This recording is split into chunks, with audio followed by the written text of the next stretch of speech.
مع السلامة في أماني شيخنا الله ربي ارحمه ربي ولنا يا ربنا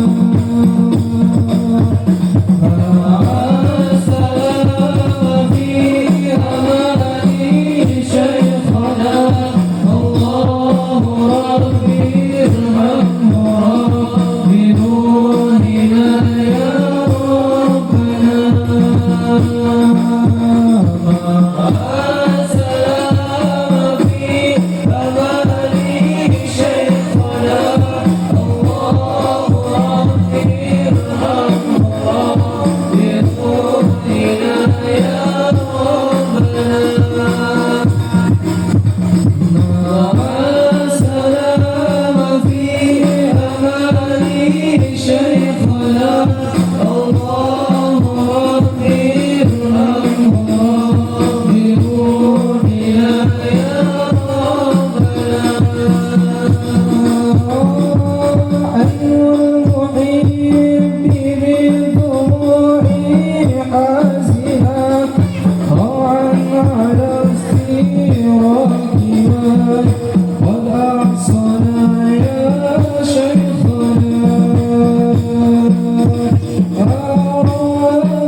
Assalamualaikum warahmatullahi wabarakatuh.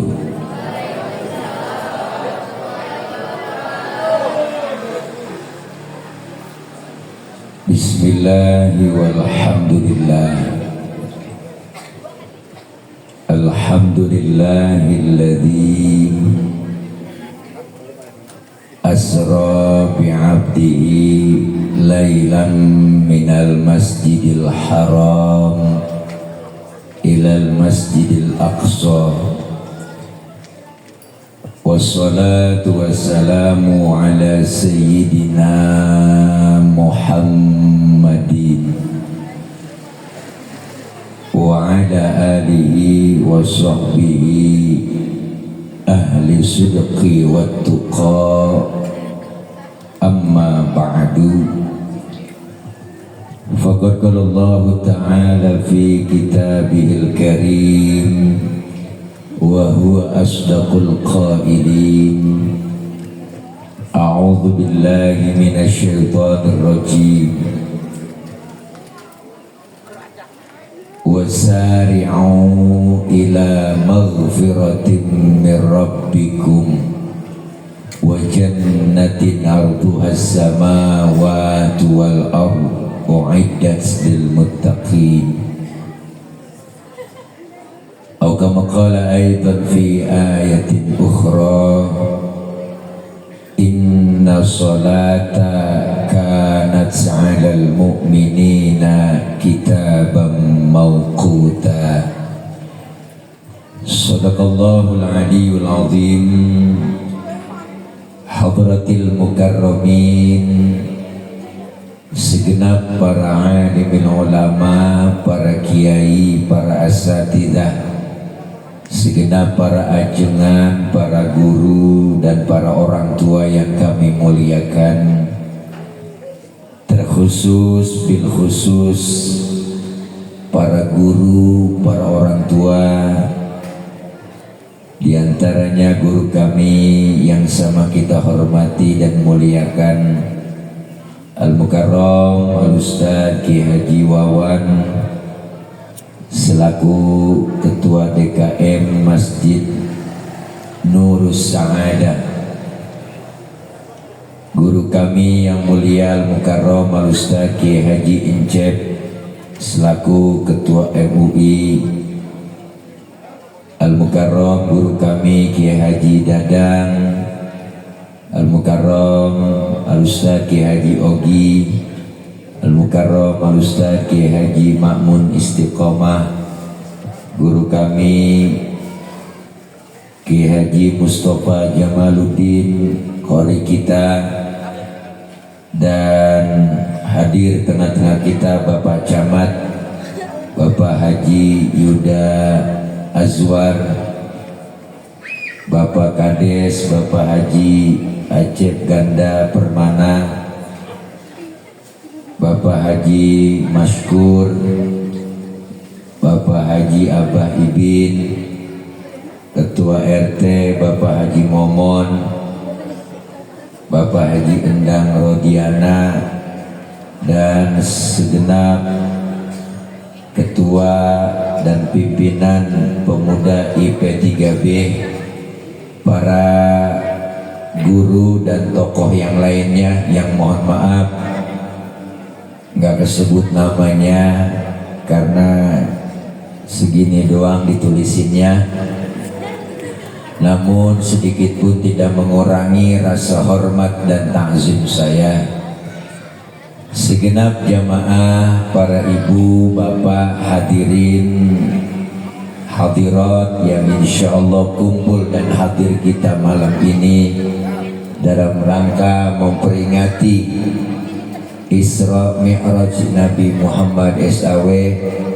Hikmah Isra wal Mi'raj Nabi Muhammad SAW adalah landasan utama dalam meningkatkan kreativitas dan kualitas ibadah sosial dalam vertikal. Itu baca diri ada di belakang. Semoga kumpul dan hadir kita malam ini mendapatkan barokah. Amin ya Rabbal. Peristiwa Isra dan Mi'raj, mohon maaf guru Kiai Habib izin komunikasinya nggak bisa pakai bahasa Sunda, jadi pakai bahasa Jakarta aja ini ya, Betawi. Mudah-mudahan nyambung. Isra dan Mi'raj ini bukan ceramah Bib, ini kultum, jadi kuliah tunggu makan. Isra secara bahasa artinya jalan di waktu malam. Berarti kalau ada orang jalan di waktu malam itu orang lagi anak muda ngelanjong ke rumah ceweknya tengah malam, berarti anak muda lagi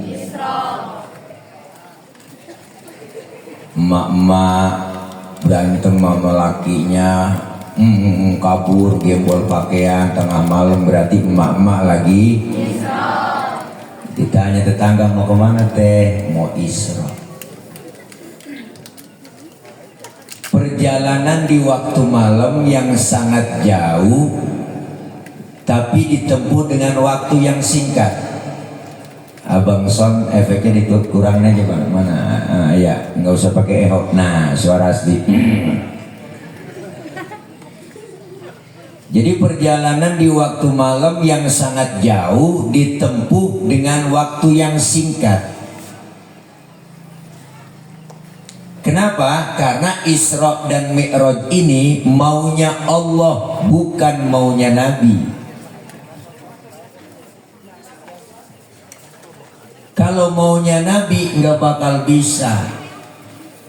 Ini maunya Allah. Sepertiga malam Rasulullah diberangkatkan dari Masjidil Haram ke Masjid Aqsa, dijemput malaikat Jibril, kemudian ke Baitul Maqdis, naik ke langit pertama sampai ke 7, tembus Sidratil Muntaha, ke Rafrafil Akhdar dan ke Mustawa, berjumpa kepada Allah dalam keadaan duduk di antara dua sujud, dapat perintah sholat. Rasulullah balik lagi sebelum subuh, sudah duduk lagi di Masjidil Haram. Ukuran otak nggak nyambung. Ya teh, ya teh, apaan? Bingung nih. Jadi Isra Mi'raj ini ukurannya bukan ukuran otak. Kenapa? Karena otak kita kekecilan buat nerima peristiwa sebesar Isra dan Mi'raj. Ukurannya adalah iman. Karena apa? Karena Allah yang mau. Subhanalladzi asra bi'abdihi. Maha suci Allah yang telah menjalankan hambanya. Allah yang menjalankan, Rasulullah yang dijalankan. Berarti Isra dan Mi'raj ini Allah yang mau. Nggak bisa ukuran otak. Kalau otak mah nggak nerima dah. Masjidil Haram ada di kota Makkah, Masjidil Aqsa di Palestina. Kalau jalan normal naik onta 3 bulan baru nyampe. Itu pun ontanya udah onta VIP. Tapi bagi Allah menjalankan Rasulullah sepertiga malam sebelum subuh kelar semua. Kenapa? Karena ukurannya ukuran iman. Ukuran iman berarti kita percaya. Ukuran otak nggak nyambung. Nggak ada, nggak nyambung. Nggak nyambung. Nih. Ukuran otak bang. Kita main otak-otakan nih. Nih rombongan nih. Anak-anak santri ini pasti ada emak ada bapaknya nih anak. Ada nggak bang? Ada. Nih ada emak ada bapaknya kan? Ada kan? Emak bapak sebab, anak akibat. Ada emak ada bapak, jadilah anak. Kalau kata otak. Tapi kalau kata iman enggak begitu dong. Mana buktinya? Nabi Adam bapaknya enggak ada, emaknya enggak ada. Allah mau jadi itu Nabi Adam. Benar? Siapa lagi? Nabi Isa bapaknya enggak ada, emaknya ada. Allah mau jadi Nabi Isa. Kenapa Siti Maryam bisa hamil padahal gak punya suami? Itu mukjizat Allah yang mau. Siti Maryam wanita suci, gak pernah dijamah laki-laki, tapi gak punya suami, hamil, bunting. Kenapa? Allah yang mau. Sekarang juga banyak perempuan yang gak mau ngalah kayak Siti Maryam. Bukan di sini, di laut, di luar negeri, luarnya lagi. Ukuran otak nggak nyambung. Maka kelar Isra dan Mi'raj, Rasulullah pulang dapat perintah sholat 50 waktu. Di jalan ketemu dengan Nabi Musa. Ditanya oleh Nabi Musa, Muhammad dapat perintah apa? Sholat. Nabi Musa, berapa? Gocap. Nabi Musa kaget, yang bener mah ilokan sampai gocap, yang bener. Masa iya? Bener. Oh, umat lu gak sanggup Muhammad sholat 50 waktu, nggak mungkin dah. Umat lu beda sama umat gua. Umat gua mah gede-gede, koker-koker, gemuk-gemuk, sehat-sehat, makannya juga daging, minumnya susu, madu. Lah umat tuh kuliatin kecil-kecil, kurus-kurus, tenggeng-tenggeng, makannya genjer doang, makangkung. Terus bagaimana kira-kira? Balik, minta diskon sama Allah. Balik ke Rasulullah, minta kurangin. Dikurangin 5, tinggal 45. Pulang ketemu Nabi Musa lagi. Udah berapa Muhammad? 45. Nabi Musa, kebanyakan masih. Balik. Mondar mandir. Perjuangan Rasulullah membela umat, meringankan kita semua. Yang tadinya 50 udah tinggal 5, udah tinggal 5 masih ketemu dengan Nabi Musa. Muhammad, gue liatin dapat berapa rate udah mondar mandir tadi, dapat kortingan berapa? Tinggal 5 Nabi Musa. Kebanyakan 5 juga, umatmu belum tentu sanggup, balik lagi. Apa kata Rasulullah? Nabi Musa, emang muka gue muka tembok, malu dong gua, dari gocap sampai tinggal gotun. Dari 50 sampai tinggal 5, biarin 5 dah, gua rawatin, gua bawa pulang. Jangankan yang 50 bang, teh, ya Allah mang, yang 5 aja nih kadang-kadang, nih 5, yang 5 nih kadang-kadang, nih yang 5 nih, yang 5 nih, yang 5 nih kadang-kadang nih ya, kadang-kadang ini kadang-kadang nih, kadang-kadang nih ya. Ya Allah, zuhur kena, asar terlepas, asar kena, maghrib terlepas, isya kena, subuh apalagi bablas, apalagi godaannya luar biasa subuh. Terdengar dari Masjid Nurul Sa'adah, as-salatu khairum minan naum. Diuji bapak-bapak. Apa ujiannya? Angin kencang, hujan gede, geledek gede, listrik mati, istri kutangnya deble.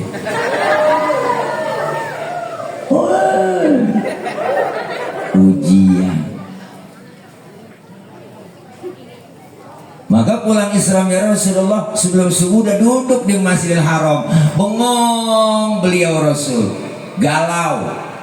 Nabi sedikit galau, bete, gabut, bengong. Apa yang dipikirkan? Kalau saya ceritain ke umat takut nggak percaya. Kalau saya ceritain ke sahabat takut nggak percaya. Lagi bingung, lagi galau, datang rombongan Abu Jahal, Abu Lahab, dan abu-abu yang lain, termasuk Abu Janda. Datang, ditegur, Muhammad dari mana ente? Habis Isra Mi'raj dari Masjidil Haram ke Masjidil Aqsa, tembus langit pertama, diajak malaikat Jibril ketemu, dan saya dengan Allah dapat perintah sholat. Apa kata rombongan Abu Jawal? Oh, ente bohong, ente hoak, nggak mungkin, nggak mungkin dah. Ayo coba ente berdiri. Rasulullah disuruh berdiri. Angkat kakimu sebelah. Diangkat sama Rasulullah. Bisa berdiri? Bisa dong. Angkat lagi. Yang satu, jatuh saya. Nah, begitu aja ente jatuh, bagaimana langit ketujuh tembus? Bohong. Wah, jangan didengerin. Berangkatlah yang namanya rombongan Abu Jahal, Abu Lahab, ngadu, memprovokasi. Siapa? Sayyidina Abu Bakar didatengin. Abu Bakar, temen lu Muhammad udah PA. Temen udah gila tuh, udah ngaco, udah nggak masuk akal omongannya. Kenapa? Kata dia habis Isra Mi'raj ketemu sama Allah, dapat perintah sholat, sebelum subuh nongkrong lagi, tembus 7 lapis langit.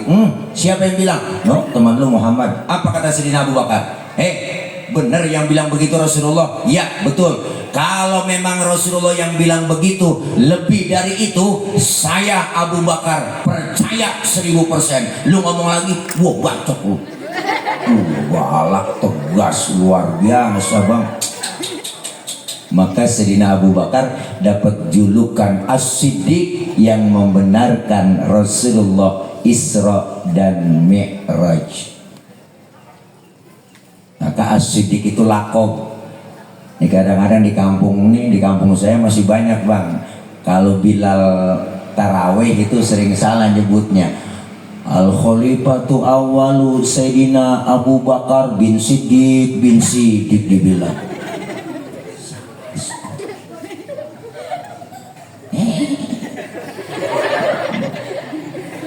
Luar biasa.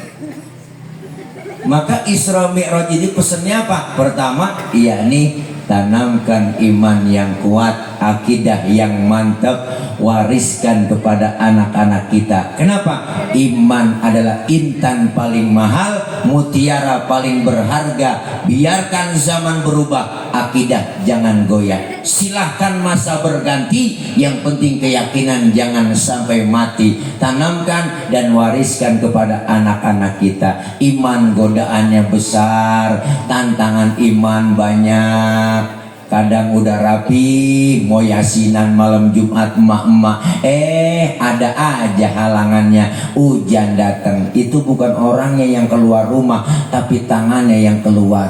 Ngomong ya gerimis, bener Bu?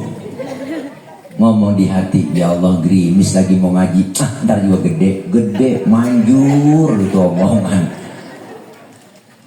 Iman godaan berat, tantangan berat. Sekarang tantangan udah masuk ke dalam rumah.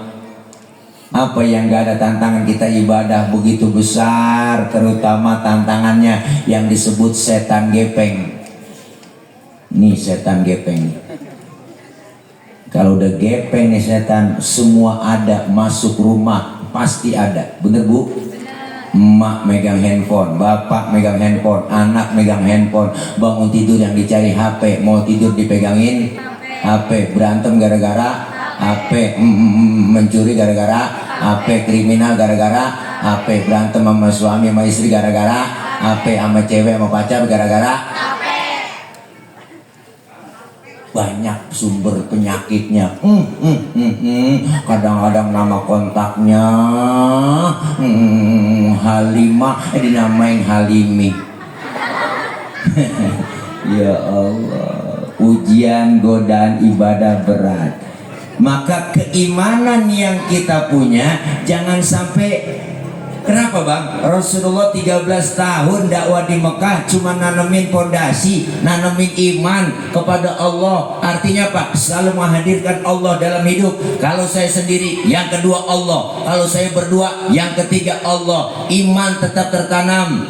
Walaupun godaan, cobaan, tantangan begitu banyak, tapi kalau iman mantap, akidah kuat, insya Allah aman.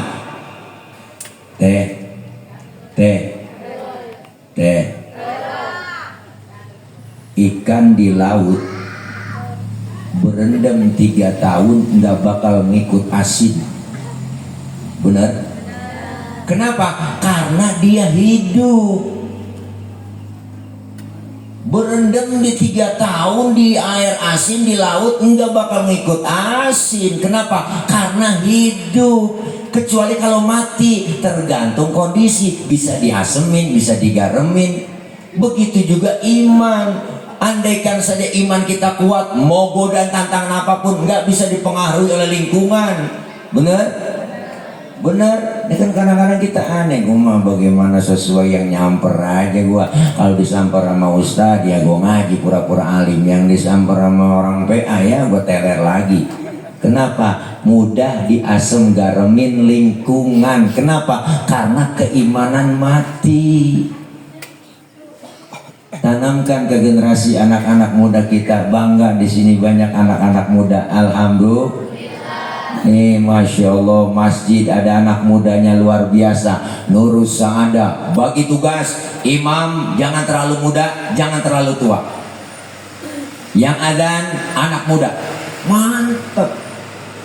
Ini kadang-kadang aneh, masih cakep, musola cakep yang adzan, mohon maaf yang aki-aki di kampung saya udah aki-aki, udah ompong, ngempos. Ya kan udah permetik, nggak ada giginya. Atolah, minum. Nah itu orang kira-kira subuh tambah bangun apa tambah tidur? Anak muda tampil loh.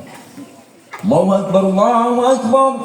Mantep. Tetangga masjid yang punya anak perawan, tarik cara pencalonan tuh begitu. Alhamdulillah. Iyalah anak muda. Kenapa Bang? Dulu Rasulullah pernah menjadikan Usama bin Zaid umur 11 tahun dijadikan panglima perang. Sahabat bertanya, ya Rasul, kenapa Usama bin Zaid umur 11 tahun engkau jadikan panglima perang? Apakah kami yang senior gak mampu? Apa jawab Rasulullah? Biar ada kaderisasi dalam Islam. Kalau yang tua sudah merasakan muda, yang muda belum merasakan tua. Bukan termasuk golonganku, kata Rasulullah. Yang muda nggak mau hormat sama yang tua nggak sayang sama yang muda. Maka kita kepengen yang muda hormat sama yang tua sayang sama yang muda. Alhamdulillah. Enak begitu. Rasulullah berjuang begitu Bang.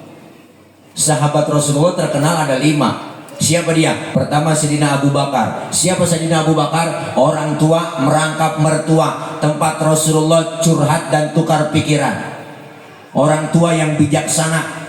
Hei anak muda, kalau pengen maju jangan pernah tinggalin orang tua yang bijaksana. Orang tua yang bagaimana? Yang bijaksana, yang paham kemauan anak muda. Jangan orang tua yang gede ambek, dikit-dikit nyalain mulu. Anak muda, salah itu lo, yang bener bagaimana kong? Gue juga bingung. Nah ini, kita butuh orang tua yang bijaksana kayak Sayyidina Abu Bakar. Rasulullah punya Sayyidina Umar bin Khattab. Siapa dia? Jawara, jenderal jawara, panglima. Wah, luar biasa, tegas, galak. Ada yang macam-macam ngancurin Islam, dilawan sama dia. Wah, luar biasa. Anak muda juga berjuang begitu, kudu ada yang begitu. Anak muda, silakan ngaji. Ada yang macam-macam gangguin, lu laporin sama gua. Jangan sampai gua bacok batang lehernya. Wow, balak, tegas, jawara kayak Sayyidina Umar bin Khattab. Ada yang ketiga, sahabat Rasulullah, Utsman bin Affan. Siapa dia? Bangsawan, hartawan, bisnismen. Hartanya habis untuk perjuangan Rasulullah. Orang kaya yang dermawan. Kudu begitu musinya. Anak muda, lu pengen bikin kegiatan apa? Maulid, Rajaban, ayo. Kurang apa? Anggaran, ngomong, minuman, makanan, gue yang kirim. Begitu musinya orang kaya. Jangan orang kaya pelit, medit, korek, buntut gasiran, pantat kuning, gol nontot. Orang kalau udah pelit, butut gasiran parah, udah nyeduh kopi, ampasnya dijemur lagi. Itu saking pelitnya tuh orang. Makan launya ikan habis, palanya dikerepuk semua. Kucing melongo nungguin pala. Apalagi ibu-ibu masak udah pakai presto, tulang hancur di presto. Kucing pada kurus, kehabisan tulang. Pelit, medit. Enggaknya kalau ada orang kaya, duitnya banyak, hartanya banyak, pelit sama anak yatim, pelit sama orang miskin, ntar juga duitnya habis dimakan sama dokter. Iyalah, kena gula, liver, jantung, stroke, nangkrak aja di atas balai. Mati enggak, hidup enggak, ya Allah, cengak-cengak, makannya suapin, dicebokin, dijemur pakai kursi roda pagi, 8:30 masukin lagi, besok jemur lagi. Pengen mati enggak, mati-mati, besok dijemur lagi. Anak yang jemur lupa ngangkat. Main game aja anaknya, pas 11:30 baru ingat, ya Allah, bapak belum keangkat. Dia nggak tahu bapaknya ulet kering. Maka jangan pelit, harus ada Usman. Nyari Usman rada jarang. Nyari Usman nih yang rada jarang. Nyari Usman yang rada jarang. Nyari Usman ini yang rada jarang. Yang mau berjuang dengan harta, alhamdulillah. Ada siapa lagi perjuangan Rasulullah berhasil? Ada Sayyidina Ali bin Abi Thalib.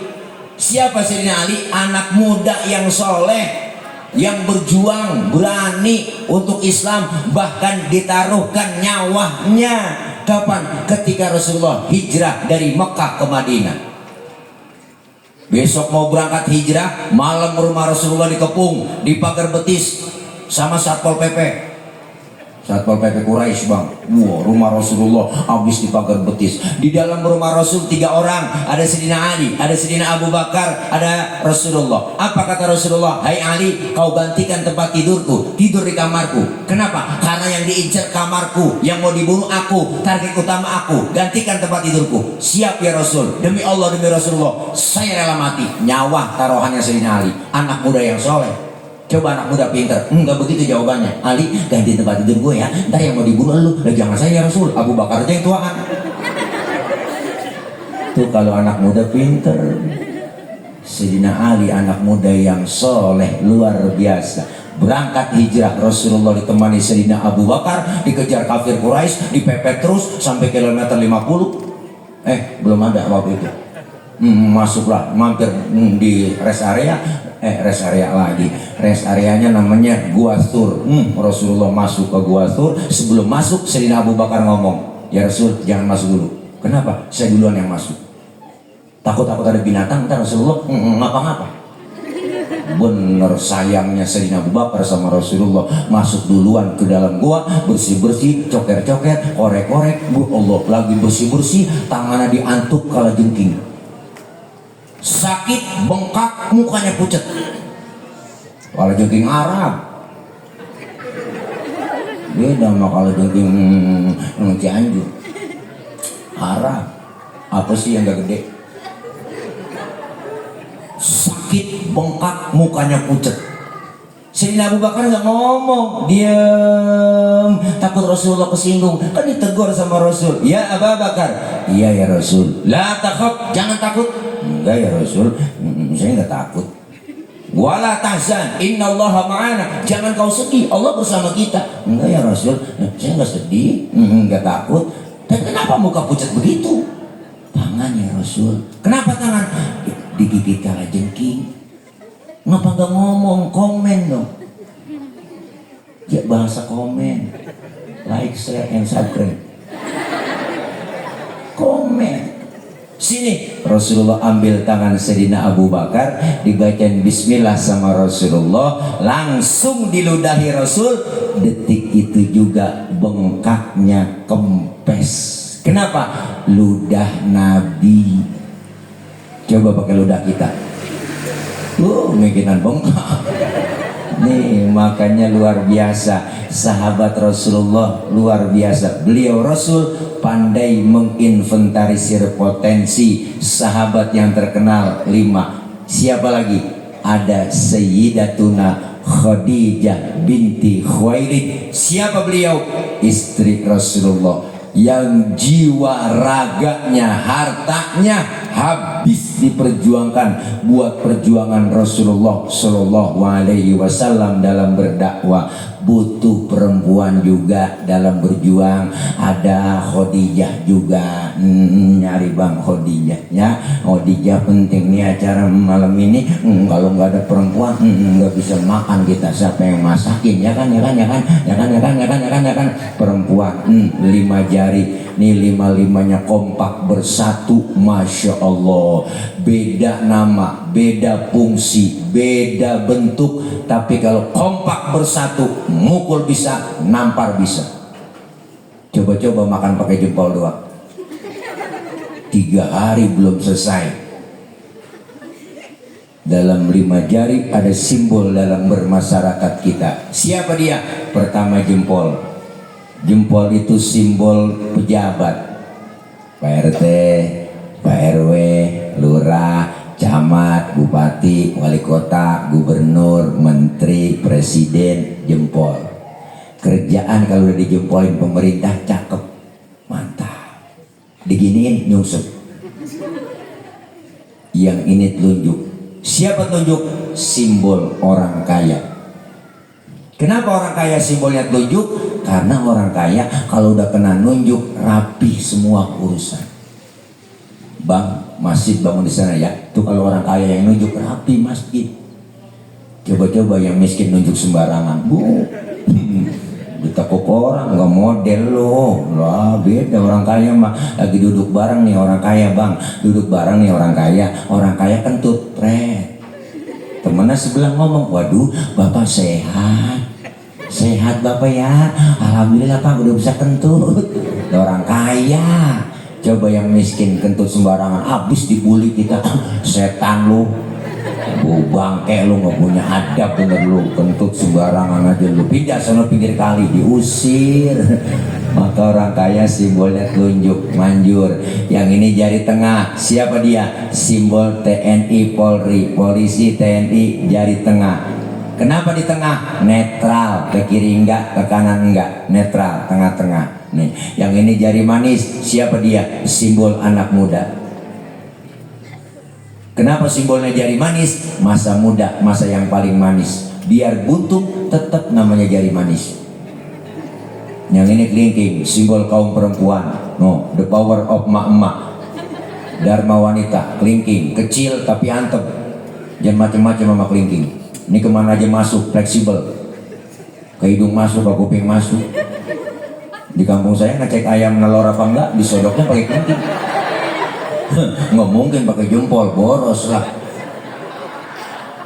Masing-masing fungsinya, semuanya beda. Maka kalau kompak bersatu, alhamdulillah.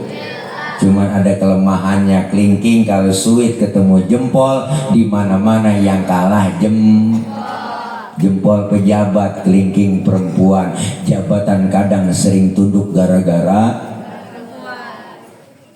kekuasaan, sering jatuh gara-gara siapa yang dorong-dorong Nabi Adam makan buah khuldi? Ibu Hawa. Dirayu dirayu-rayu, ayo dong ayang beb, mam dong tayang, mam. Ayo cuapin, dirayu-rayu akhirnya kau makan. Nabi Adam makan buah khuldi, nyangkutlah di tenggorokan. Maka kaum Adam ada jendolannya di leher. Ibu kalau nggak percaya ntar pulang pegang leher suami ibu, tanya pelan-pelan, bisikin, Kang ini buah khuldi ya. Alhamdulillah. Tapi ibu Hawa makan buah khuldi nggak nyangkut di leher, langsung nyangkutnya di dada. Alhamdulillah.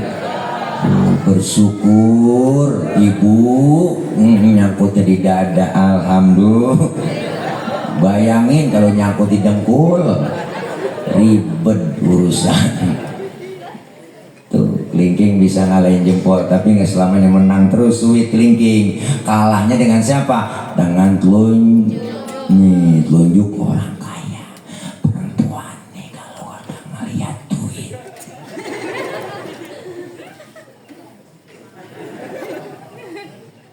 Bukannya matre, emang udah bawaan lahir. Kodrat perempuan lahir ke dunia bawaannya 3, cemburuan, emosian, mata duitan. Cemburunya bisa hilang, ada ustadzanya yang ngajarin. Emosinya bisa hilang, ada gurunya yang ngajarin. Yang nggak hilang, mata duitan. Maka nyari istri yang bisa nyari duit. Duit udah kita umpetin di mana aja, ketemu dia cari. Itulah istri yang bisa nyari duit. Duit apaan di sini? A disimpan A. Ini duit sial.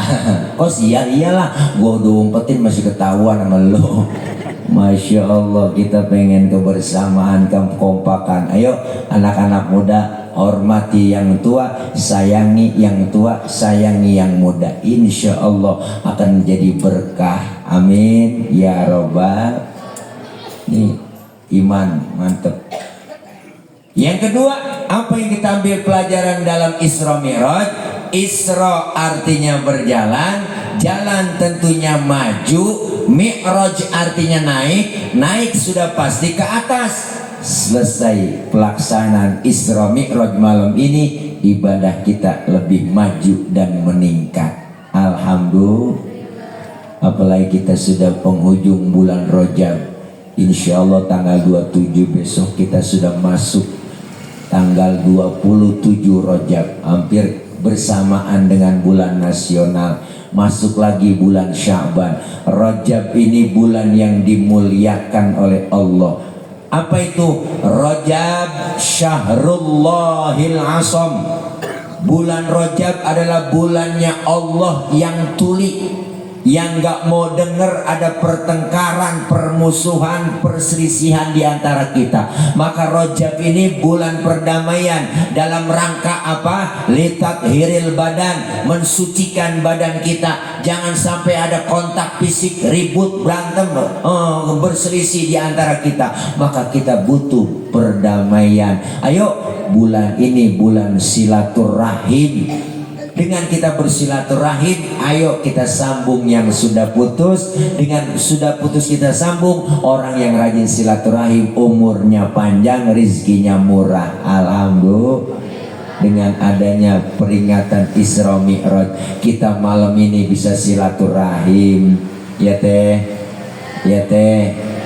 Ya Allah, kalau silaturahim nyambung, kita saling menghormati, menghargai, maka kita hidup di tengah-tengah masyarakat. Masyarakat itu makhluk sosial. Kita ini semua saling perlu. Jangan merasa hebat sendiri, pintar sendiri, kaya sendiri. Apa ntar mati berangkat sendiri? Enggak toh, ya kan? Hari ini kebersamaan itu kita buktiin, Bang. Mana buktinya? Saya ngomong di sini karena ada teteh, abang yang dengerin. Ibu bapak menghadapnya ke panggung. Kenapa? Karena ada yang didengerin. Kita hidup saling perlu. Bukan berarti penceramah lebih hebat dari jamaah, ustadz kiai lebih hebat dari jamaahnya. Salah besar. Walaupun saya ceramah 3 jam sampai subuh, saya ceramah di sini, cuman yang dengerin gak ada. Paling kata marbot, itu ustadz udah lama begitu, PA ngomong sendirian. Kita semua saling perlu. Maka hiduplah kita seperti dua tangan, jangan hidup seperti dua kuping. Pesan siapa? Pesan Al-Imam Ghazali, kun kal yadain wala takun kal udunain. Hiduplah kalian seperti dua tangan, jangan kau hidup seperti dua kuping. Nih kuping kanan kiri nggak ada yang akur. Enggak ada yang akur teh. Kuping kanan ngadep sono, kuping kiri ngadep ke sono. Enggak akur dia. Kuping kanan budek, kiri anteng aja dia mah. Enggak ngomong apa-apa. Makanya lebaran nggak pernah ketemu. Jangan hidup seperti dua kuping, hidup seperti dua tangan. Tangan kanan dengan tangan kiri berbeda tapi kompak. Kiri gatel, kanan nggak pakai diundang, datang garukin. Nggak mungkin tangan kiri gatel, kanan ngomel, mampus lu garuk sendiri. Bener? Tangan kanan gatel, kiri nggak pakai dibilangin, datang garukin. Dua-duanya gatel, kompak main garuk-garukan. Hidup saling tolong menolong. Ya abah, langsung berangkat. Ya ke Bandung. Ya, anterin kori kita, ya kita. Ya Titi DJ abah. Selamat jalan guru kita, kori kita. Semoga sampai tujuan langsung menuju ke Bandung. Besek mana besek? Udah ada persennya. Iya. Bu, terus hidup kayak dua tangan. Tangan kanan kerjanya cakep-cakep, salaman, tanda tangan, mau makan, terima duit, tangan kanan. Yang kiri nggak pernah iri bang. Yang kiri mah sadar. Apa kata yang kiri? Emang tugas gue bagian di belakang, gue mau biarin dah. Gue mau bagian kobelisasi, bagian cleaning service, bagian pembersihan gue lakonin. Tapi yang kanan nggak pernah sombong, kerjanya cakep. Ingat sama yang kiri. Apa tangan kanan bilang? Kiri yang sabar. Walaupun yang terima duit gue, ntar gue ke mall, gue beliin jam tangan. Kan yang make elu. Beda tapi akur, kerjasamanya kompak. Kapan kita jalan lenggang, tangan kanan maju ke depan, kiri ngalah, mundur ke belakang. Kiri yang ke depan, kanan ngalah. Iyalah, gue mundur ke belakang. Cakep jalan kita. Coba lagi jalan kanan sama kiri, nggak ada yang bisa ngalah. Jalan begini kayak pampir gitu bang. Jadi statis, jumud, beku, nggak pernah maju-maju. Maka kita pengen kebersamaan. Isra Mi'raj menumbuh kembangkan semangat kebersamaan, kekompakan. Kenapa? Karena kita sudah dilatih berjamaah di Masjid Nurus Sa'adah. Di Masjid Nurus Sa'adah ada aturan yang nggak tertulis. Maka masjid simbol demokrasinya umat, simbol demokrasinya masyarakat kita, jamaah kita di masjid. Di Masjid Nurus Sa'adah aturannya nggak tertulis, ada apa itu? Siapapun masuk Masjid Nurus Sa'adah copot sendal, buka sepatu. Bener? RT masuk masjid buka sepatu teh. PRW masuk masjid copot sepatu. Lurah masuk masjid buka sepatu. Camat masuk masjid buka sepatu. Lupa yang ngomong Pak Nur. Mat aja. Ya Allah. Gubernur masuk masjid buka sepatu. Nur. Termasuk presiden masuk masjid buka sepatu. Pinter anak-anak. Kalau sudah masuk ke masjid semua, jangan usil. Orang mau datang dari mana? Datang dari mana bang lo? Dari kidul, madep ngulon. Bener kan? Nah, dia dari mana temen kita? Dia dari Wetan itu, ngadep ngulon. Lu dari mana? Gue dari Kulon, ngadep Kulon juga lu. Semuanya sama di hadapan Allah, menyembah Allah Tuhan yang sama, menghadap arah kiblat yang sama, sholat bacaannya sama, gerakannya pun sama, dalam sholat pakai bahasa yang sama. Ini makna bineka tunggal ika, beda, tapi satu tujuan. Islam sudah mengajarkan Pancasila lewat masjid. Kacau sholat kalau pakai bahasa masing-masing, rame masjid kita. Yang Sunda takbir Gusti Allah nu ageung. Malaikat ngomong nanaonan selain euy. saudara kita dari Padang Mencangan lagi Allah nan gadang. Malaikat ngomong rancak bana. Kacau bang, yang kesian saudara kita dari Ambon. Allah sing ada lawan.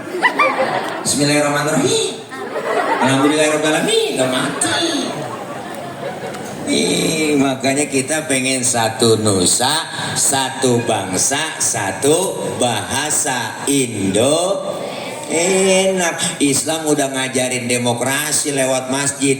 Di masjid jangan bicara soal warna kulit. Kenapa? Karena warna kulit begini kita nggak mesen, ya kan? Yang nggak mesen jangan diributin, jangan ribut soal warna kulit. Potongan muka kita begini kita nggak pesen, kita nggak order. Jangan ribut, jangan ngatain orang. Ini kadang-kadang usil mulut. Itu orang hidungnya lucu ya, hidung orang dibacain. Orang nggak mesen kok. Yang kita nggak pesen jangan diributin. Siapapun saudara kita, kalau dia membuat walaupun beda suku, beda bahasa, warna kulitnya beda, kalau dia muslim saudara kita, Islam udah ngajarin luar biasa.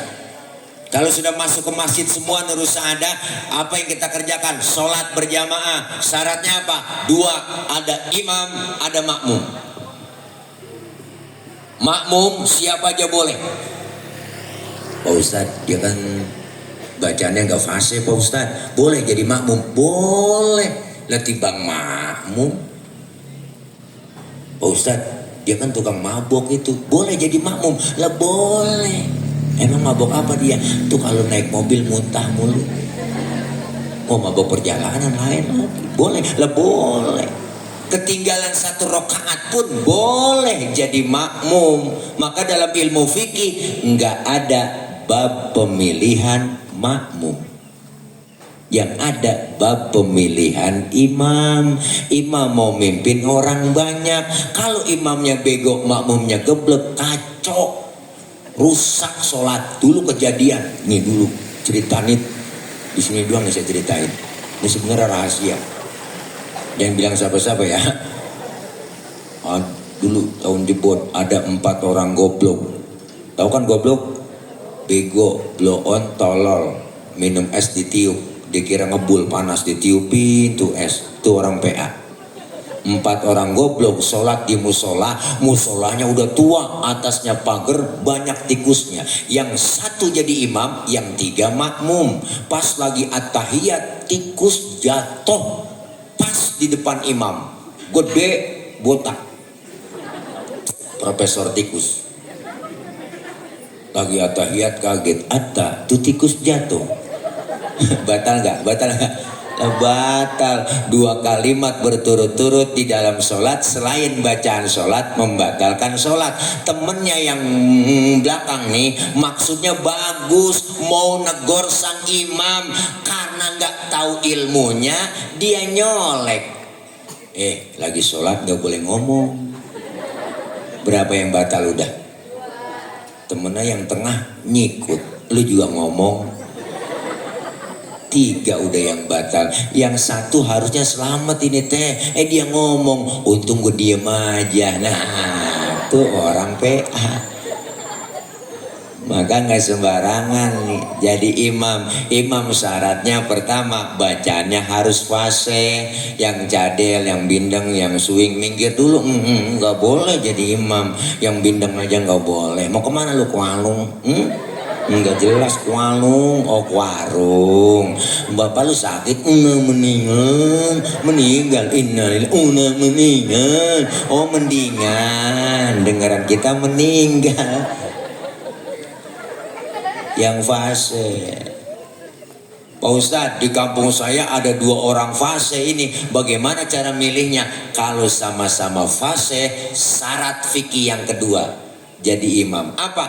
Yang lebih alim ilmu agamanya, dia yang berhak jadi imam.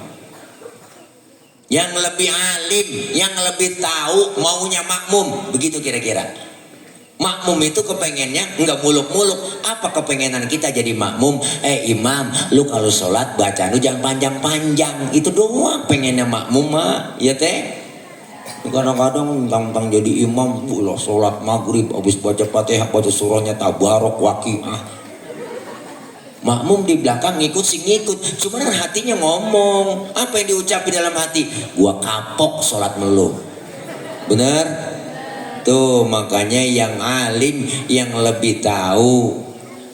Sama-sama ahli Pak Ustadz, fasenya sama, alimnya sama. Ini orang dua-duanya fasenya sama, alimnya sama. Bingung saya. Kalau alimnya sama, fasenya sama, syarat yang ketiga dalam sholat jadi imam, yang lebih tua umurnya, dia yang berhak jadi imam. Waduh Pak Ustadz, saya lihat KTP-nya lahirnya bareng. Kemarin habis ulang tahun bareng dia. Oh bareng, iya. Umurnya sama sepantaran. Ya udah, kalau umurnya masih sama juga, syarat yang keempat apa? Yang lebih dulu tinggal di kampung itu siapa? Dia berhak jadi imam. Emang tinggalnya bareng Pak Ustadz dari masih kecil ini dia kan CS kental ini, kemana aja berdua-duaan mulu. Oh sama juga tinggalnya bareng Pak Ustadz. Habis syarat fikih. Syarat yang kelima, tambahan dari saya, yang istrinya lebih dari satu yang berhak jadi imam. Karena dia ada sabaran, tidur di masjid, akhirnya di sono diusir, akhirnya tidur di kolong beduk. Alhamdulillah dia di situ anteng. Yang sabar yang dicari. Maka kita kepengen, ayo jaga kebersamaan, kekompakan, kerukunan. Dan sholat mengajarkan kita supaya kompak, bersatu, berjamaah. Bukan sekedar berjamaah di masjid, praktekkan pula kebersamaan itu dalam bermasyarakat, bersosial. Alhamdulillah, luar biasa ilmu yang kita ambil dari pelajaran Isra Mi'raj tentang sholat. Apa itu sholat? As-sholatu lughatan ad-du'a. Sholat menurut bahasa artinya doa. Berarti orang yang rajin sholat, rajin doa. Orang yang rajin doa, rajin minta. Bagaimana caranya minta Pak Ustadz? Fikih mengajarkan wasyar'an hiya aqwalun wa af'alun wa muftatahatun bitakbir wa muhtatamatun bitaslim. Salat menurut syara, ucapan dan gerakan dimulai dengan takbir, diakhiri dengan salam. Berarti sholat doa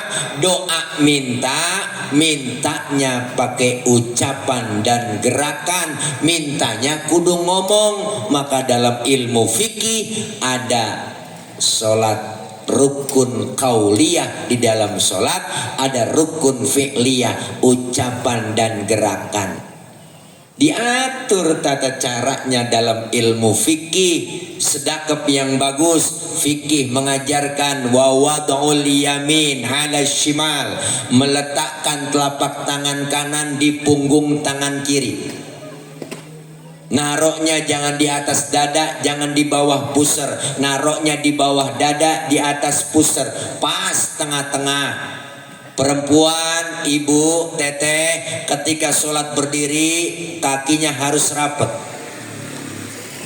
Laki-laki lebar kakinya berdiri sejengkal saja, cukup, jangan lebih-lebih. Kenapa laki-laki sholat kakinya nggak boleh rapat? Kegencet. Ya kan bang? Ada sesuatu yang ganjel. Loh, gil, nggak enak. Perempuan sholat berdiri kakinya nggak boleh lebar. Ada angin dari bawah mau kena, seriwing adem. Ada aturannya. Diajarkan kita ketika tasyahud, kita suruh ngepalkan nih telunjuk kita, asyhadu an la ilaha gerakin telunjuk, bukan gerak-gerakin.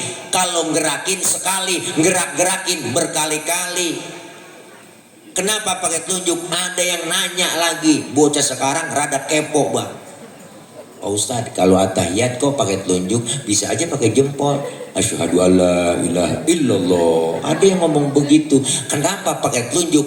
Karena telunjuk ada urat yang langsung tembus jalurnya ke dalam hati. Maka selesai kita doa terakhir tasyahud, innaka hamidum majid, tambahkan doanya, ya muqallibal qulub tsabbit qalbi ala dinik wa ala ta'atik. Tuh di situ diajarkan dalam kitab Bu teh. Alhamdulillah. Kenapa nggak boleh pakai jempol? Karena jempol uratnya tembusnya ke kemaluan bang. Maka orang tua dulu ngelihat kalau jempolnya gede, tawa. Maka diajarkan kita semua di majelis ilmu. Maka sholat itu doa. Doa minta-mintanya pakai ucapan dan gerakan. Maka diajarkan di pengajian. Jangan kita ngajinya pakai Google doang, pakai internet. Wah ustadz udah gak zaman sekarang ngaji pakai kitab sama kiai sama ustazah. Udah gak relevan atau dia. Oh jangan salah, ngaji makanya kalau pakai Google doang begitu. Akhirnya banyak agama diakur-akurin sama akalnya. Kalau diakurin sama akal, akur, nggak akur, nggak diikutin sama dia. Ada yang nanya sekarang banyak anak-anak mahasiswa tuh sok kritis. Pak Ustadz saya lagi sholat terus kentut, batal nggak Pak Ustadz? Lah batal Pak Ul. Lu nanya pengetes gua lu. Bukan begitu Pak Ustadz, kalau udah batal saya mau sholat lagi, kira-kira wudhu lagi apa enggak? Lah wudhu dong, udah batal. Oh terus lagi wudhu saya basuh muka enggak Pak Ustadz? Lah basuh. Pertanyaannya banyak sok kritis. Itu dia Pak Ustadz yang pertanyaan nggak masuk akal sama saya. Masa yang kentut pantat yang dibasuh muka? Ada yang nanya begitu, saya nggak jawab, saya balik tanya ke dia. Lu kalau kentut yang malu muka lu apa pantat lu? Muka Pak Ustadz, makanya muka lu yang dicebokin suwe lu. Nanya yang enggak. Orang pertanyaan akal-akalan sekarang. Pak Ustadz saya ngirim Fatihah buat yang meninggal dunia, itu Fatihah saya sampai nggak Pak Ustadz? Kalau ada yang nanya begitu teh jangan dijawab, balik lagi tanya ke dia, lu ngirim Fatihahnya kapan? Kemarin Pak Ustadz saya kirim. Nah terus Fatihah yang lu kirim balik pulang apa enggak? Ya enggak lah Pak Ustadz. Ya berarti kalau enggak balik berarti nyampe. Karena lu kirim enggak balik-balik. Lu ngirimnya enggak pakai ongkir sih. Kalau enggak percaya lu ntar mati dulu. Ntar di atas kuburan gue bacain Fatihah. Kalau enggak nyampe lu miss call. Saya kata gitu. Makanya akal-akalan, balasnya pakai akal-akalan. Makanya bagaimana kita kasih jawaban yang benar sementara pertanyaannya salah. Maka disuruh ngaji. Kadang ada yang nyalahin. Saya pernah sholat satu musola, selesai sholat saya dipanggil, bang tadi sholat saya dengar abang itu baca usoli ya. Emang kenapa pak? Asal tahu ya, baca usoli itu hukumnya haram. Waduh, dalam hati saya nih ngomong, nih orang ngajakin berantem nih. Dia bilang baca usoli haram. Di mana haramnya pak? Jangan begitu dong. Kita kalau mau sholat ngadep kiblat sebelum takbir mulut kita melafazkan usoli. Usoli fardul maghribi salat rakaatin mustaqbal qiblati adaan lillahi ta'ala. Mulut selesai ngomong tangan bergerak angkat sambil ucap di mulut Allah. Mulut ngomong Allah, hati barengin.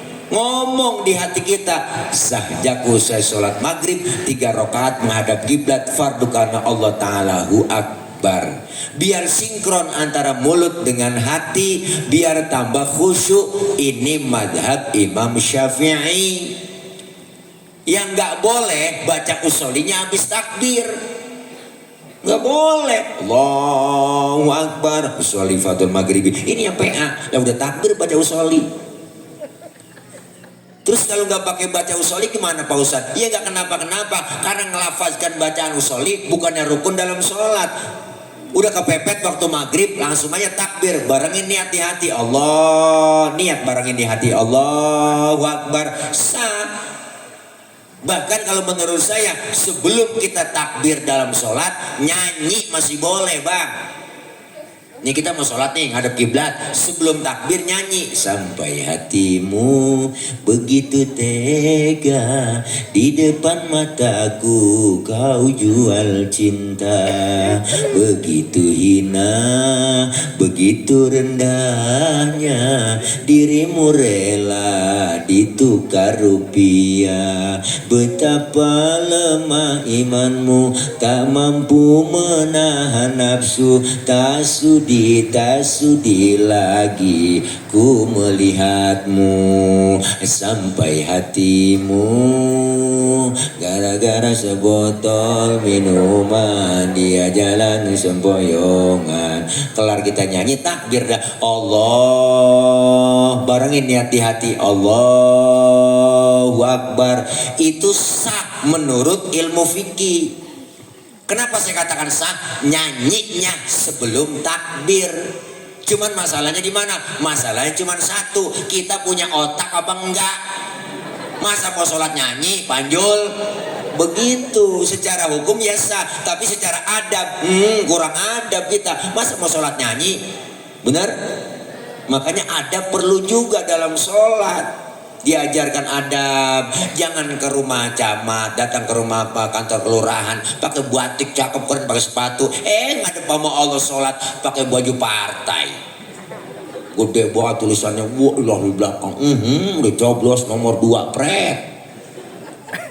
Artinya apa? Ada adab dan akhlaknya, semua diajarkan di pengajian. Maka pentingnya nuntut ilmu, dengan ilmu hidup jadi mudah. Ada ilmunya gampang. Saya ngomong begini, yang di ujung sana kedengeran. Kenapa kedengeran? Ngomongnya pakai ilmu. Ilmu apa? Ilmu teknologi, sound system. Ini kalau nggak ada speaker, lecet tenggorokan. Ini ilmu, ngomongnya pelan, tapi yang jauh kedengeran. Ilmu bikin mudah. Maka kalau lagi tablik akbar di lapangan, saya ngecek sound. Tes Bapak Ibu yang di pojok sana kedengeran enggak? Enggak. Berarti kedengeran. Karena dia nyaut. Kan PA itu jamaah. Saya nanya benar-benar yang di sana kedengeran enggak Pak? Enggak. Berarti kedengeran. Ilmu bikin hidup mudah, termasuk ibadah. Ada ilmunya gampang. Saya punya kakek berangkat haji tahun 50-60. Beliau cerita, apa kata beliau? Itu pergi haji tahun 60-50, pergi haji ke Mekah 6 bulan. 6 bulan naik kapal laut doang 6 bulan. Orang udah pada lupa, dia baru pulang. Kelamaan. Tapi ada ilmu teknologi pesawat terbang, Jakarta Jeddah 9 jam, sampai ilmu bikin hidup mudah. Seni bikin hidup indah. Ada seninya, hidup nggak kaku. Baca Quran pakai seni, enak didengarnya. Seni tilawah, qori'ah, enak. Baca sholawat pakai seni, seni hadroh. Hadroh artinya menghadirkan. Siapa yang dihadirkan? Rasulullah. Ketika anak hadroh baca marhaban ya marhaban ya nurul aini marhaban jaddal husaini marhaban marhaban. Rasulullah hadir di tengah-tengah kita, diiringi dengan wewangian aroma-aroma gahru luar biasa. Itu anak hadroh yang megang bas, semangat tabuhnya ciputa ciledug, ciputa ciledug, ciputa ciledug, ciputa ciledug. Luar biasa. Seni bikin indah. Baca sholawat kenceng doang, nggak ada seninya, kurang enak. Pakai mic, sholatullah, salamullah, ala toha, rasulillah, kurang enak. Kenapa nggak ada seninya? Kalau pakai hadroh, sholatullah, salamullah, ala toha, rasulillah. Indah, seni melahirkan keindahan. Adzan di Masjid Nurul Saadah, kalau nggak ada lagunya kaku, kaget orang. Allahu Akbar, Allahu Akbar, kaget. Maka pakai lagu Allahu Akbar, Allahu Akbar, enak. Lagu Mekah Allahu Akbar, Allahu Akbar, Mekah. Ada bocah kampung saya preman baru insaf, azan maghrib pakai lagu dangdut, salah lagu. Hayal sholat, hayal sholat, hayal falah, hayal falah. Allahu Akbar. Wah, kacau begitu ya. Nih Masya Allah, seni melahirkan keindahan. Ada rebana ketimpring. Assalamualaikum Zainal Anbiya, Assalamualaikum Atqal Atqiya. Mak-mak megang ketimpring rebana, ke pinggir, ke tengah nyebur, ke pinggir, ke tengah nyebur, ke pinggir. Oh indah dengernya. Anak-anak PAUD pakai marawis tuh ya kan, anak-anak TK, anak-anak SD tuh yang kendang kecilnya banyak. Bring brek brek bring brek bring brek brek bring brek tuh marawis. Bring artinya pergi, brek duduk. Bring brek dia pergi dia duduk, bring brek dia pergi dia duduk. Enggak ada yang main, yang pergi-pergi yang duduk-duduk. Luar biasa indah. Dan ilmu bikin hidup jadi mudah, seni bikin hidup jadi indah, agama bikin hidup jadi terarah. Kenapa? Karena agama adalah aturan. Orang yang beragama, orang yang ngikutin aturan. Kita muslim, aturannya rukun Islam, rukun iman, ihsan, diatur semua. Kenapa? Karena Islam adalah agama universal, mengatur dalam segi kehidupan apapun, hidup berumah tangga, bermasyarakat, berbangsa, bernegara, dalam hal apapun diajarkan dalam Islam. Agama-agama yang komplit, ajarannya lengkap, luar biasa. Maka kita ambil pelajaran dari sholat. Apa yang kita ambil? Pertama, sholat mengajarkan kita supaya disiplin. Disiplin apa? Disiplin waktu. Kalau belum waktunya, jangan sholat. Benar?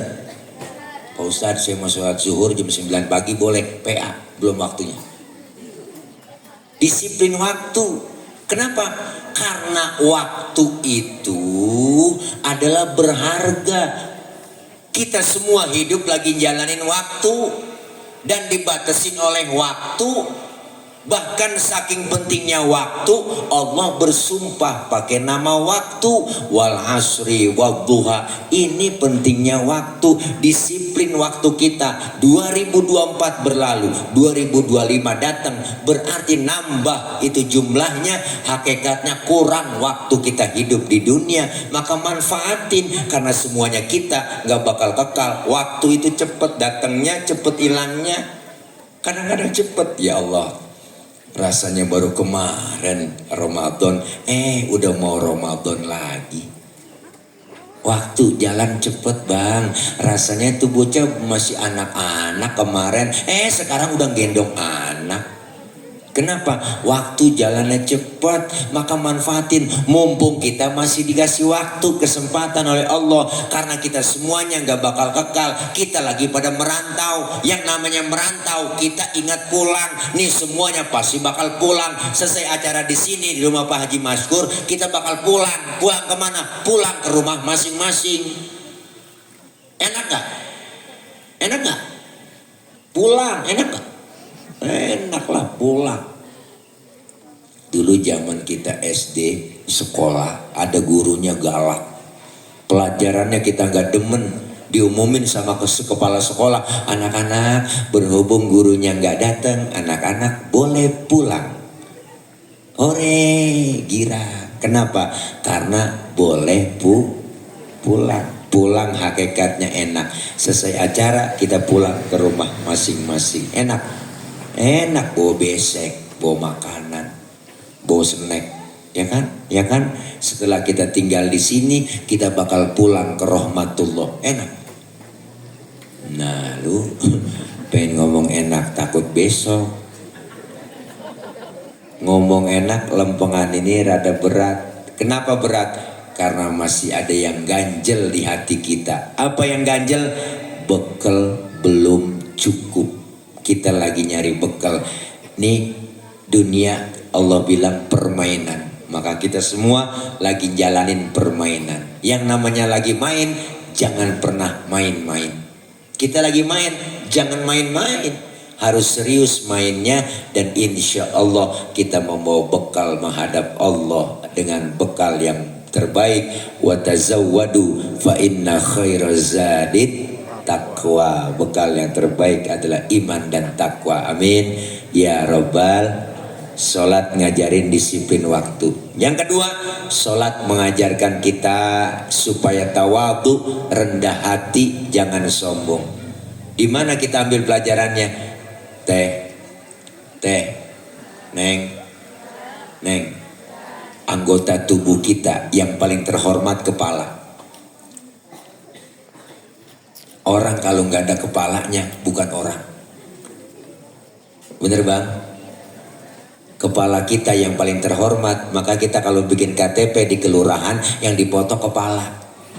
Ada orang sini KTP-nya gambar dengkul. Kepala kita paling mulia, paling terhormat. Tapi ketika sujud dalam sholat, kepala kita sama rendahnya dengan kaki. Bahkan kepala kita lebih rendah dari pantat kita. Tinggian pantat dalam sujud. Ternyata gak ada apa-apanya kita di hadapan Allah. Sholat mengajarkan kita jangan sombong. Lahir ke dunia gak bawa apa-apa. Jabatan, harta, pangkat, kedudukan cuma titipan kok. Kalau Allah mau ambil kapan aja boleh. Ada saatnya dilantik, ada saatnya pula nanti pensiun. Wa tilkal ayyamu nudawwiluha bainan nas. Kami akan putar semuanya. Siaran sejalan dengan waktu. Ada waktunya lahir, ada waktunya meninggal, ada waktunya datang, ada waktunya pergi, ada datang adanya pertemuan, pasti adanya perpisahan. Semuanya itu diatur. Maka kita semua lagi jalanin hidup supaya jangan sombong. Harta, pangkat, kedudukan cuma titipan. Termasuk ruh kita, jiwa kita, ruh nih, napas kita bang nih, cuman hak guna pakai. Ini mutlak milik Allah. Ini nggak ada HGB-nya, nggak ada sertifikatnya, nggak ada nih, bodong. Makanya Allah mau ambil kapan aja, habis napas kita keluar, nggak masuk lagi, habis udah segitu doang. Ternyata dekat dengan kita adalah kematian. Sholat ngajarin tawadu, rendah hati, jangan sombong. Yang ketiga, sholat mengajarkan kita supaya agar kita jujur dalam melaksanakan kegiatan dalam hidup dan kehidupan kita. Di mana jujurnya? Ketika sholat subuh 2 rakaat, 2 laksanakan. Pak Ustadz, saya korupsi ya, 1 rakaat aja subuh PA. Diajarkan jujur.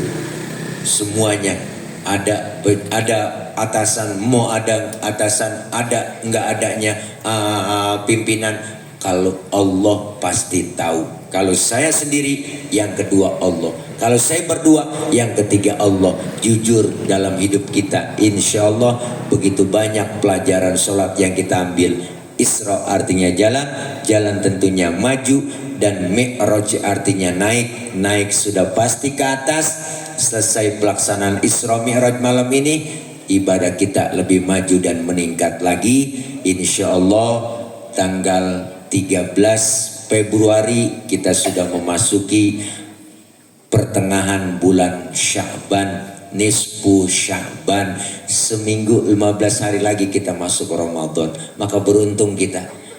Allah kasih kesempatan, dikasih nikmat panjang umur sesuai doa Rasulullah. Ketika masuk bulan Rajab, beliau angkat tangan beliau, Allahumma barik lana fi Rajaba wa Sya'bana wa ballighna Ramadan. Ya Allah, berikan kami keberkahan di bulan Rajab dan bulan Sya'ban, dan sampaikan kami berjumpa dengan bulan Ramadan.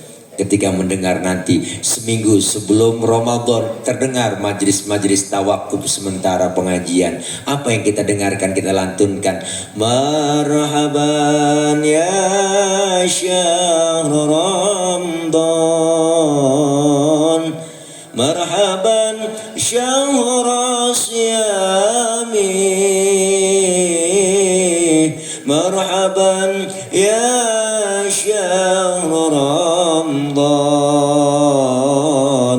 marhaban syahrul qiyami, marhaban ya syahr Ramadan,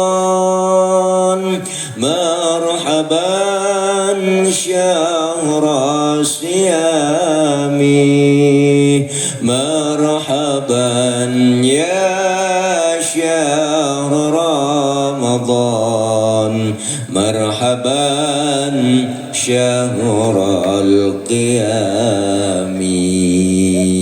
Dengar marhaban ya Ramadan. Apa yang kita ambil pelajaran? Hati kita tersentuh. Sedih. Sedih kenapa? Karena orang-orang terdekat kita, keluarga, istri, anak, suami, bahkan pemilik kita yang tahun kemarin masih puasa bersama, tahun ini udah gak ngerasakan puasa bersama. Tahun kemarin masih buka puasa bersama dengan kita, tahun ini gak bisa sahur buka puasa lagi dengan mereka. Maka bulan Sya'ban adalah bulan roh, bulan arwah. Kita hadiahkan pahala Fatihah buat mereka, orang-orang tua kita yang sudah di alam barzah. Kenapa Rasulullah menganjurkan ketika masuk bulan Sya'ban beliau datang ziarah ke pemakaman Baqi yang ada di samping Masjid Nabawi. Beliau angkat kedua tangannya. Apa yang didoakan oleh Rasulullah? Seluruhnya didoain. Allahumma ja'al qabrahum raudhatan min riyadil jinan. Ya Allah, jadikan kubur-kubur mereka menjadi taman dari taman surganya Allah Subhanahu wa ta'ala. Amin ya rabbal alamin. Yuk kita bersyukur dikasih kesempatan, insya Allah kita bisa ketemu dengan Ramadan. Amin ya rabbal alamin. Udah lapar, udah tengah malam, belum makan ini ya. Makan dulu, disiapin Haji Maskur ada sate maranggi. Mudah-mudahan ntar kita makan bareng dan kita baca Fatihah, minta sama Allah semoga kita sehat walafiat. Allah panjangkan umur dalam taat ibadah. Allah kasih rezeki yang banyak, yang halal barokah. Allah jauhkan dari fitnah, Allah jauhkan dari penyakit, Allah jauhkan dari bala, Allah jauhkan dari musibah. Doakan orang-orang tua kita, ibu bapak kita, keluarga kita yang sudah meninggal dunia, diampuni dosa dan kesalahannya. Allah terima amal kebaikannya. Allah jadikan kuburnya menjadi raudhah min riyadil jinan. Doakan anak-anak kita yang sedang belajar, Allah berikan kepahaman, Allah kasih ilmu yang manfaat. Kelak anak-anak kita menjadi anak-anak yang salihin dan salihat. Doakan para guru, para kiai, para ustadzah kita senantiasa diberikan kekuatan, kesabaran dalam membimbing kita. Ilmu-ilmu beliau manfaat buat kita semua. Doakan para pemimpin kita senantiasa takut kepada Allah, sayang kepada rakyatnya.